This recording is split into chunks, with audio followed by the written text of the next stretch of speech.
World famous graph டிஷ்ஷில் ஒன்று இந்த Singaporean chilli graph. இதை வீட்டில் பண்ணுறது ரொம்ப சிம்பிள். இதை பண்ணுறதுக்கு ஃபஸ்ட்டு நண்டை க்ளீன் பண்ணி எடுத்துருங்க. அதுக்கப்புறம் அரைக்கக்கூடிய மசாலா அரைச்சிடலாம். ஊற வச்ச வரமிளகா, இஞ்சி, பூண்டு, வெங்காயம் சதைச்சி எடுத்துருங்க.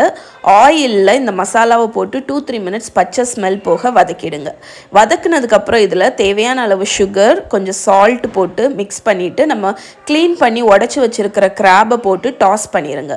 மசாலாவில் 2-3 மினிட்ஸ் கோட் ஆனதுக்கப்புறம் வெஜிடபிள் ஸ்டாக் இல்லைன்னா சிக்கன் ஸ்டாக்கை ஊற்றி நல்லா மிக்ஸ் பண்ணி மூடி போட்டு 8லேருந்து 10 நிமிஷம் கொதிக்க விடுங்க. இப்போ chilli sauce, tomato ketchup, soya sauce ஊற்றி நல்லா மிக்ஸ் பண்ணிடுங்க. ஃபைனலாக கார்ன்ஃப்ளவரை தண்ணியில் கலந்து வச்சுருக்கேன், அதையும் ஆட் பண்ணி ஒரு முட்டை பீட் பண்ணி வச்சுருக்கேன், அதையும் ட்ரிசில் பண்ணிடுங்க. இது அந்த சாஸை நல்லா திக்காக்கும். ஃபைனலாக ஒரு கை நிறைய கொத்தமல்லி கீரை போட்டு இறக்குனீங்கன்னா சிங்கப்பூரியன் சில்லி கிராப் ரெடி.